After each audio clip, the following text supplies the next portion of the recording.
the myth that surrounds these players and the fans and people that are involved in sports. And that myth is once they make it to a professional league, they will make it in life. And that is simply not so. And people like to think so. Families, sports writers, it's just not so. And so they're living in this bubble called it'll all be okay.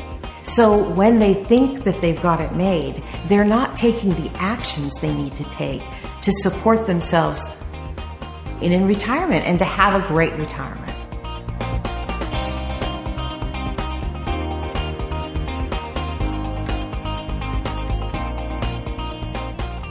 Thanks for tuning in, Big Easy Sports Talk listeners. Today we have our first interview of the season, and that's coming from Lorenda Phillips. She's coming from California, all the way from the West Coast, to talk to us about professional athletes and transitioning into retirement.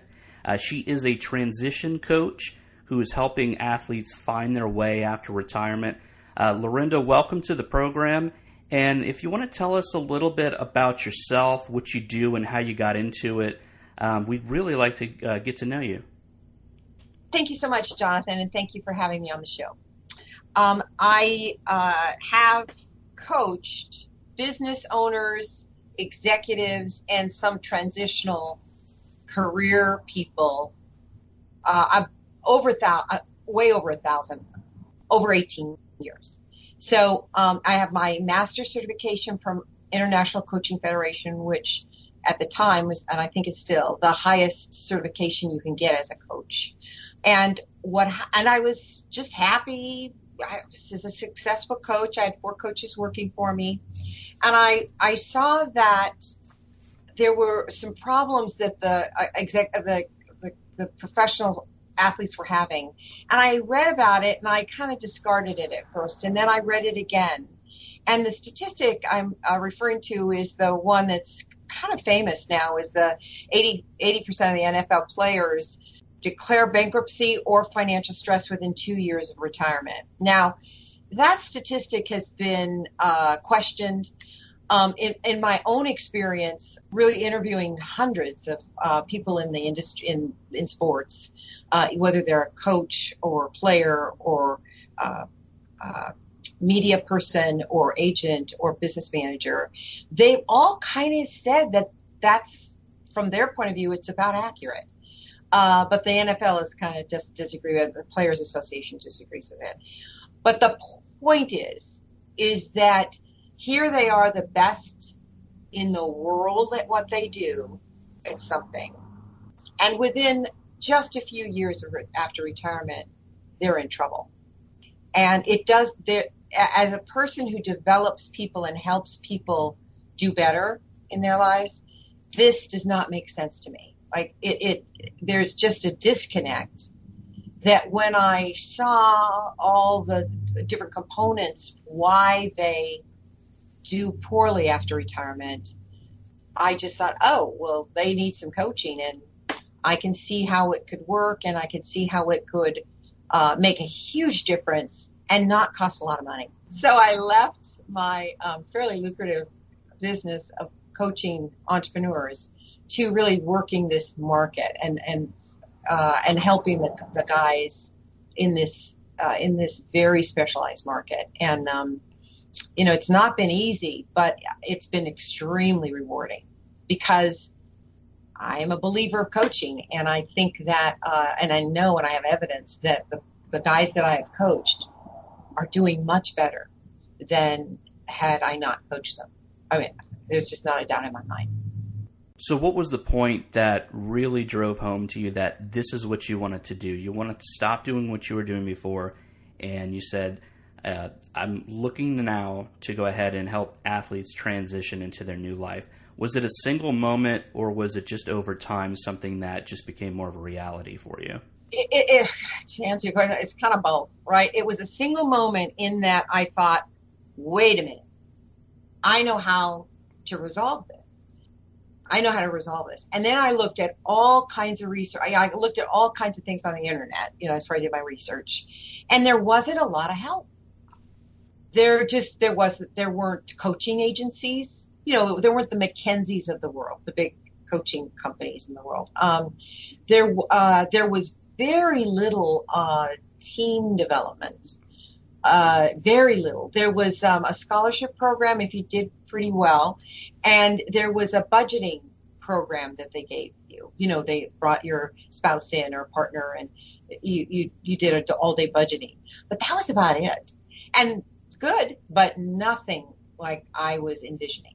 So, and I knew it would work. I knew it would work because I've had 18 years of having it work with a different market, but human beings trying to get ahead and not knowing how to do it. So, and entrepreneurs, interestingly enough, and at least most of my players, clients, NFL players, there are similarities just in terms of kind of stubbornness and the willingness to do 180% to get the job done.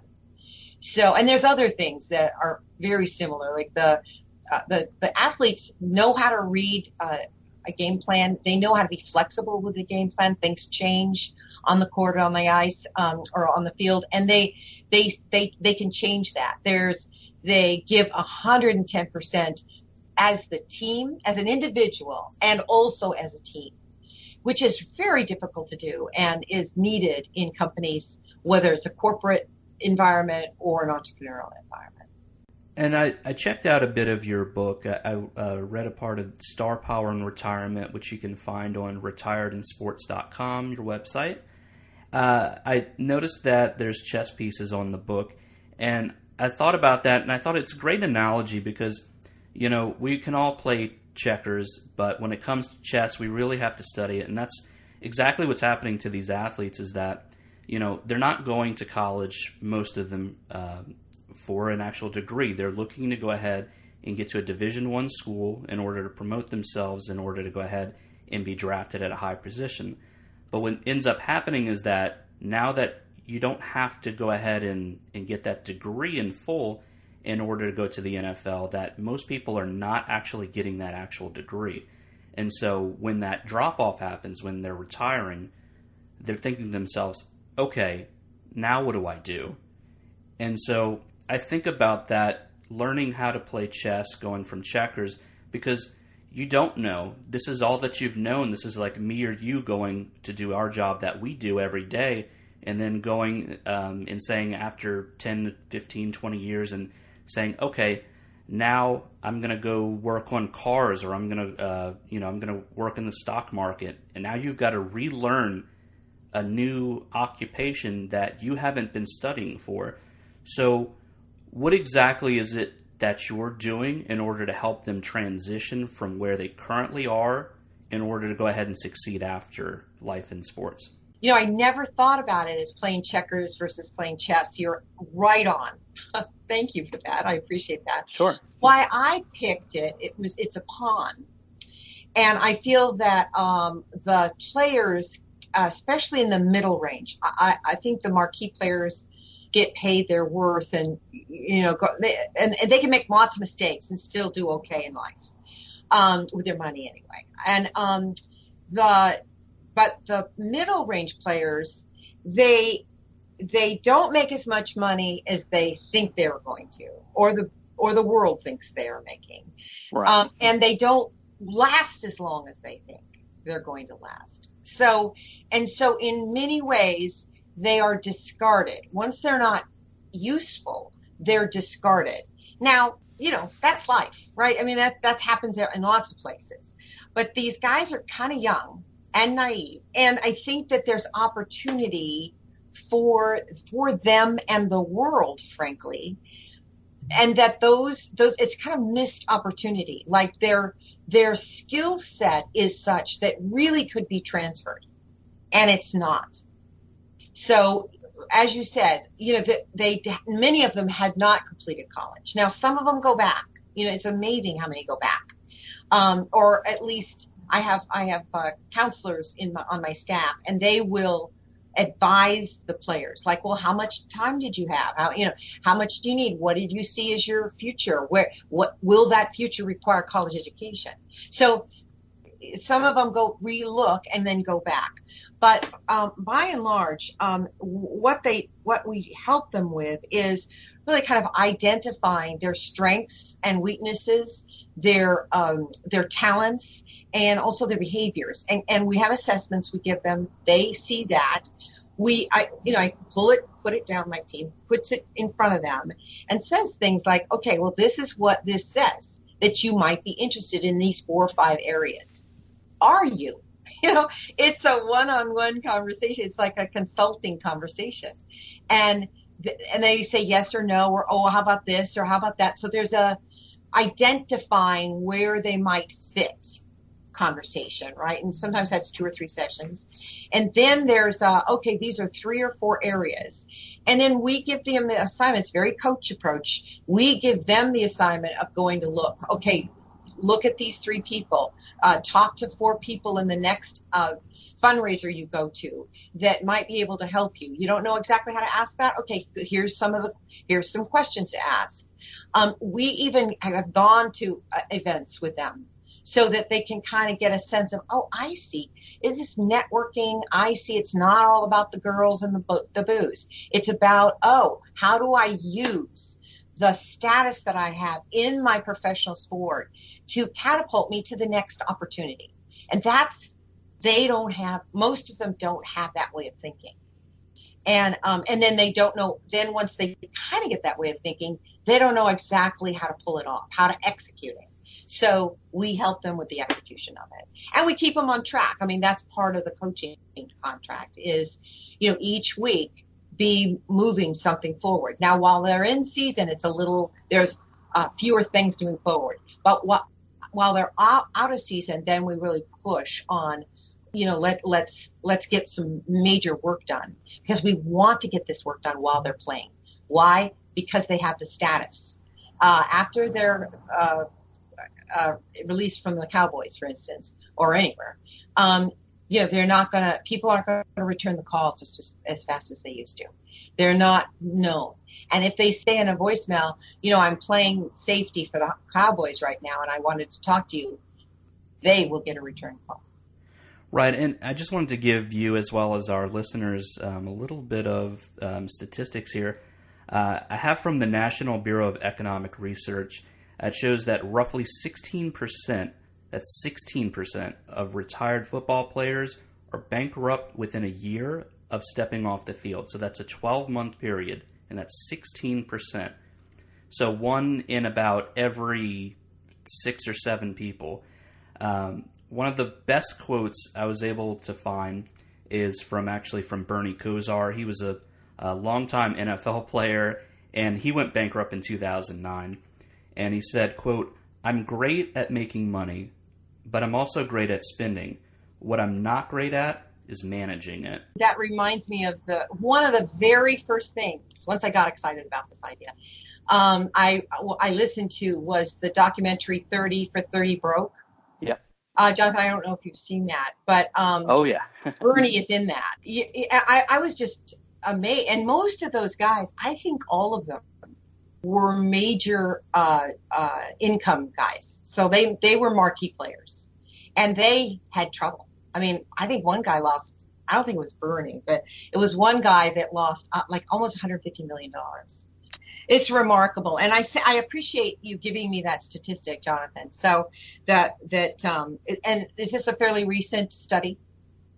I'm not sure how old it is. I know that if he went bankrupt in 2009, I'm going to guess it's sometime after that. So sometime in the last 10 years. And the great thing, I did watch that ESPN 30 for 30. I love watching those.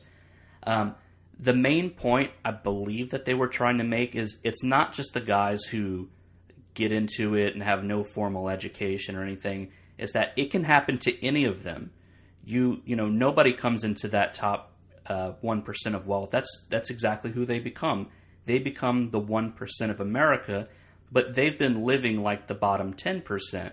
And so when they move into that, they spend their money like that, and they live their lifestyle. But what they don't do is they don't set them up. They don't set themselves up for the future. So eventually that lifestyle keeps being lived, and then there's all of a sudden there's a dead end.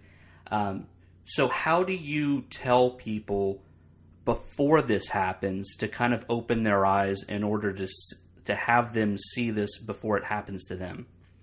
Well, such a good question. I give them a lot of the examples that you have. So I have them watch 30 for 30 broke. And I also, and they all say, well, that won't happen to me. So I just give them scenarios like, okay, well, how do you see going forward? And I have them create it. And I poke holes in it because I've seen the holes, right? So I'll poke, well, how about this? And then another example I use is a young man. I think he was about 23. He was retiring. And he said, all my cousin needs, I just love that phrase, all anybody needs is $1 million to start this company. I said, well, tell me the company. I was excited. Tell me about the company.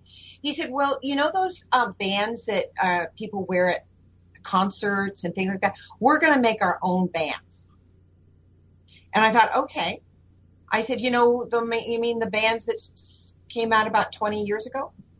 And he says, yeah, those bands. I said, great. So can I see your business plan? May I kind of take a look at it? And he said, well, I don't know if we have a business plan. So the questions I asked him, I ended up talking to his cousin and him at the same time because I want it to work, right? But I have a lot of business background now, a lot of years. And, I can easily poke holes with something. And they don't have a lot of years of experience. So, it was very easy to kind of pull them apart a bit and talk to the athlete and say, look, let's work together. So now, he did purchase a franchise. He was very clear. It wasn't let's go to the franchise and just walk away from it. He went and studied. He did the work that was needed, and he's doing well. I mean, he's in his first year, but he's doing well. So I'm happy to help the guys move in a direction, and also that it's not just me saying it. We say, okay, go get someone that can vet this for you. Here's an attorney. Let's all talk about this. So it's not just an aunt and somebody that might have a Kentucky Fried Chicken franchise. It's really some experts in the field, and I pull them together. So and they're different depending on what is needed. And I think the biggest thing is that I really have helped a number of guys from making mistakes, and I've asked if I could use those as examples for these future guys I'm working with, and they've all said yes. So it doesn't take much. I keep saying this, Jonathan. It doesn't take much. It mostly takes somebody saying that says, wait a minute, let's look, let's stop and review things. And what is the rate of return you want? What do you mean by rate of return?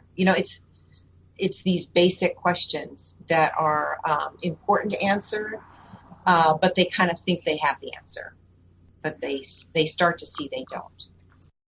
Right, and I think a good transition that I see a lot of athletes take is that they'll move into coaching. They might go into scouting. They may go into a broadcast career because it creates an extension of what they've been doing. So there's some familiarity with that, and it helps cut on some of that distance in between knowing that you might have to do something that you don't know what you're doing and be relative. So, and only 3% of the guys get into media. So that's the one thing too, Jonathan, I want to talk about is that there's a myth around football particularly, but all the sports, that if you make it to the big leagues, the major leagues, then you've made it. And that's just so far from the truth. You're in a space, you're in a bubble where everybody thinks it's all great. You get everything paid for. the marquee players, they taunt you a bit in the parking lot with their souped up Lamborghinis and that kind of thing. And then you want one of those because, your brain isn't fully developed. That's what I call it. I said, your brain isn't fully developed. Come on now, you guys. So, and it isn't. And so they get themselves, sometimes it's the entourage. Well, they've got the 14 people they have to take care of. Some have lots of children. Some, and with, a lot of child support. So there's all kinds of reasons why that money goes. Oh, the other thing, that there was a guy who was approved by the Players Association, who was a real estate developer, who got about $47 million worth of the NFL guys' money. I think it was about 14, 17 guys altogether. They created this thing in Alabama. It was a casino, hotel, casino, the whole thing. Second day in operation, so it was a big deal. Second day in operation, the feds came in and locked it with one of those big old chains. And it was discovered that gambling is illegal in Alabama. It was a casino. So that no one did the vetting. Now, I think the guy that was the real estate developer probably knew and was just trying to do his best to get it changed. But that's a big bet with $47 million. And that and the guy that did this, one of them, he said, and he's playing still, I think for the Saints. And he said, it's our fault. We got to end up taking responsibility. And I believe he also used the word manage. We have to learn how to manage our money better. It's our fault. And fault is a little, but it's their responsibility for sure. It's their money. Right. And to take care of it. And the other thing is, sometimes, Jonathan, I don't know about you, but sometimes when things have come easy to me, I don't value it as much. And I think that's also part of the deal. In some ways it didn't. They've worked since they were kids at this. But in some other ways, it's, their first check is what? $150,000, depending on who they signed. But it's a big payout for a short amount of time. Right, and another thing happens too, what they call in sports is a front-loaded contract, is somebody might get a signing bonus or some type of other kind of bonus, and they may have a deal for $5 or $6 million, but really they get that $3 to $4 million up front so that the team in the very last year or two can go ahead and cut them without having too much go against their salary cap, and then that money you expected to be coming in is now gone, and you may not be as good as a player that you were before. On the organizational side, I know that there's got to be people in the organizations that are helping people transition. Why are there not as many people doing what you're doing on the inside of these organizations? Yeah, it's really a good question. I just had lunch with somebody today who's creating a new company, has been funded, and he's creating online courses, and he wants to get together with me because I have really a lot of on the ground experience. So, I have a lot of hands-on, and he's got courses, and he just thinks that two of them would work. I think it's because the NFL has always had, not always, but for several years now, has had kind of player development people, and they help the guys kind of navigate through while they're playing, the things that kind of come up in their playing, and helping them, kind of coaching them through some difficulties. But they really never saw that it was their job to also take care of them after their sport, right? Because pretty much everything once they're released, including medical, there's no more responsibility. So that's part of the problem. It's kind of like these guys have gone through the cracks, and then people in the outside, like myself, who didn't know about this, think, wow, what are they doing with all that money they're making? Kind of like, well, they deserve it. And I can't believe I said that to myself, but I did. And it's one of those things that stopped me from investigating it. And then I thought, no, it's happening. This is happening. Something is off. And one of the big things is I saw that they don't make as much money as I thought. That's one thing. And they think they're making money. like a lot of money. So they go and spend it, and they get really bad advice. I don't know what it will take for someone to say, look, we need to get somebody in here or several companies in here to help these guys. Now I've got I'm Tim Brown. I caught the ear of Tim Brown. He's a Hall of Famer, Heisman Trophy winner, and a great guy. And I'm gonna be in front of, I know it's the Raiders, but also two other teams. And I think one is the Cowboys. And he said, look, we just got to get in front of them, and you got to tell them what you see as the problem and your solution. And the other thing, Jonathan, is it doesn't take a lot. I don't know if you've ever been coached, but it's got a huge return on investment. It's in the 400%. It's just crazy how it doesn't take a lot of time. It's not. It doesn't take years and years like therapy sometimes. It's just on how to do something, set your target, and move forward. And anything in the way that you get taken care of through conversation. And sometimes, people need more than a conversation. But most of the time, it's just kind of getting out of your head and getting new notions in and getting more confidence in a new area. See, these guys are very confident in their sport. And so I use that to move them forward to be confident in the new areas, in their new domains. So is there anyone in particular that you've worked with that you have, a great story that our listeners can go ahead and really be in touch with? Is there somebody that you've worked with that you thought maybe if they didn't have somebody like your organization that they may have fallen off, but really things have, gone really well since you started working with them? All of them have done better. I mean, really better. And this one with the college education, I think that was really important. What it was his wife called me. She was a friend of a friend of a friend. She called me and said, I heard you're kind of a coach for guys who are retired or retiring, and you help them kind of look at what's next. I said, yeah, that's exactly what I do. And she said, my husband was released about 6 months ago. It was a medical thing and injury. And she said, he's just been on the sofa with the television tuner for this length of time. And I've done everything. I've done the crying wife. I've done the mad wife. She says, he's not going to move. So I said, look, I'd love to come over and talk with him. He was in LA. And I said, I'd love to talk with him, but this is the thing. He might need therapy. I'm not a therapist. So, if it's that, I'll let you know. I know the difference. And if not, then yeah, I'd love to help him. So what happened in it's a couple sessions and all that, but what happened fairly quickly is I saw that what he really wanted was he wanted to be an attorney. And when he said that, he looked at me and said, why aren't you laughing? My friends kind of laughed. And I said, well, if you want to be an attorney, let's get to work.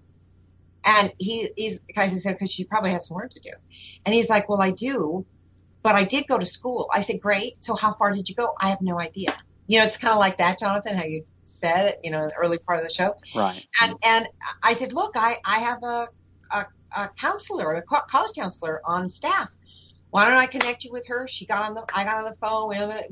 We had that conversation. She had that conversation with him right there. And she said, yeah, let me just check. See, the next day she knew how many units he had, she knew what he needed to do to get his degree. And then, and so we did it. We found out he's in LA. He's taking those courses. And then, and part of that was, I said, okay, you need to do the LSATs to get into law school. So what do you need? What do you need to do there? I don't know, Lorenda. Great. So this week, go look up what you need to do to get your LSATs going. So it was a matter of getting to a class, getting educated in this, and he could after a certain amount of units at college. So he did the college. He's almost done with the college, and in the middle of his senior year, however many hours that was, he was able to start doing these lessons for the LSATs. Now, the LSATs are just twice a year. And so he's going to study one more time, and then I think it's in February that he's going to take the LSATs to get into law school. So that's a huge story for me. And I know pretty soon after an engagement if it's going to be successful or not, because I can see how the client is taking responsibility for his end of it. And he took responsibility. Once he saw it was possible, that's all he needed. That really is all he needed. And the counselor helped him too. And then I did because I poked him. Like, did you do that? Did you do this? Did you do that? That's very coachy. He was a guy that made, similarly to what you said, that upfront money, he made about $200,000 signing. And then he made about $80,000, a little bit more, $80,000 his first year, second year, and third year. And third year he was dropped. And it was because he was never quite good enough. But he did save some of it. And he did get into a franchise, State Farm. But he really didn't know how to manage an agency. That's, you have to hire people. And the State Farm does a lot of training, very good training, but still didn't have a lot of the on the ground. So he hired me as a coach because he knew that I had worked with business owners. Within a year, he had gotten rid of the people that he had. He got his mother in accounting, and was felt good about that. And he's tripled his income. He's tripled his policies. And, in insurance, you just keep doing that. And in a couple of years, you've got a large amount of money coming in every year. So, he is well on his way. And he was kind of doing the right steps, but then he got caught in I don't know how to do that. They're supposed to, once I hire them, they're supposed to be doing their work. And, that doesn't always happen. So right. It was a good training. I think that the guys are really some of our best leaders in business and in communities. And they're not being utilized.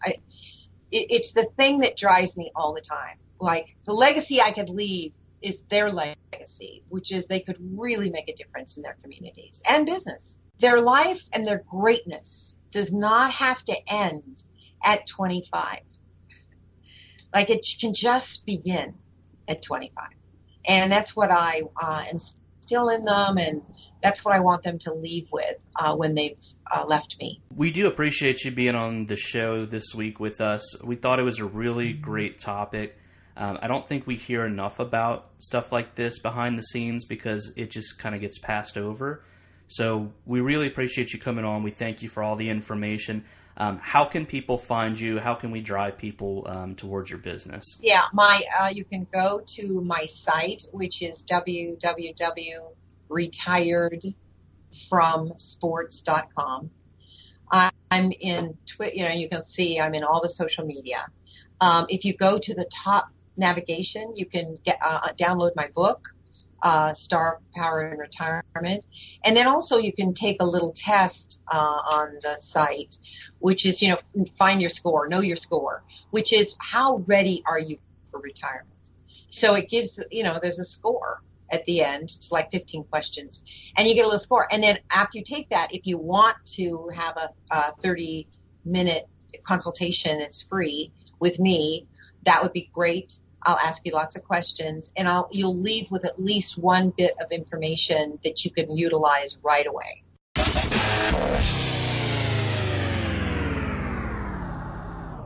If you like what you heard, make sure you become one of our best friends by subscribing to this podcast and giving us a great rating on iTunes.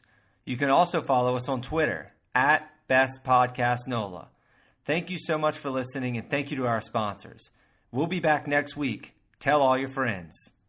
Who dat?